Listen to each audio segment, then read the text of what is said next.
Just want to share a quick story with you guys about making sure that you really run your numbers before you jump into a property. And what I mean by that is before you either go under contract on a property or you've bought the property and closed on it, don't always get lulled in just by the price. Make sure that you're weighing that price accordingly to what the property's really going to cost. And what do I mean by that? I'm speaking from experience here. There's a lot of times when you get under contract on properties that are, way below market value, and you're like, oh my God, that's a screaming deal. I'm gonna jump in, I'm gonna buy that thing, and you're getting it at a low cost per door, or maybe it's a single family home, or whatever it is. At the end of the day, whatever price that it's marketed at, or whatever price you have in a contract is not the true price of the property. The true price of the property is, what is that property going to cost you before it is stabilized and making money?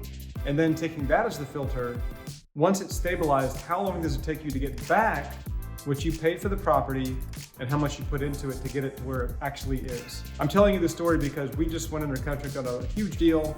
It was a multi-million-dollar deal, beautiful property, and the whole bit got lulled in, on the lower price. At the end of the day, the lesson that we got out of that after we did back out, we did run our numbers up front, and that's what I'm recommending that you do before you go under contract. However, sometimes you can't get all of the granular numbers until you get under contract and actually jump in the property and inspect it and have people come out and give you bids and all the rest of it. So as much as you can do before you actually put the offer in, please do that. And don't be too high in the sky with your numbers. I mean, you want to be conservative. You don't want to be so conservative that you kill the deal and you don't even offer, right? But you also don't want to go in there with the what we call the honeymoon phase, or the rosy sunglasses, and think that that roof is only going to cost $5,000 versus 10 or 20, right? So at the end of the day, just make sure that you run the numbers as much as you can up front, and then when you get under contract, don't waste time. Make sure you've allowed yourself enough time to go through that property and really analyze it, right? There's nothing worse than actually going through and knowing that you're about to close or actually closing on a property and finding out your budget of, let's say it was $50,000 or $100,000 is now $200,000. And you're stuck with that property and you found out after you closed, right? It's totally gonna screw your numbers up. You don't wanna be upside down on the property. You don't wanna have to go sell the property later.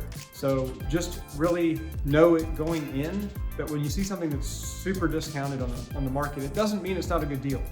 It absolutely can be a good deal, but just always compensate for the fact that it might take a lot more money to get it to stabilization than something that is much further along.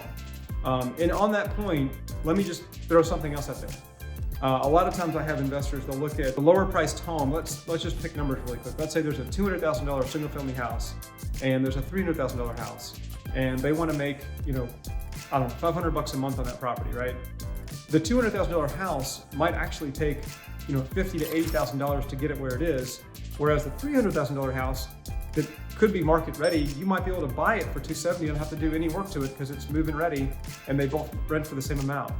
That's just a really basic analogy, but I just want to point that out, that it's not always I have to find the cheapest property available and that's what's going to make money. A lot of people make that mistake. Yes, I do go after properties that are discounted, but again, just be super clear on the numbers that you're running up front and during due diligence, and don't sugarcoat it, because when you close, you're going to have to shell out some dough to get that property where it needs to be to make money.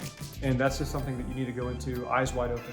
So hope that helps. Hope that's some food for thought. Hopefully you guys avoid some mistakes out there, and I'll see you on the next video.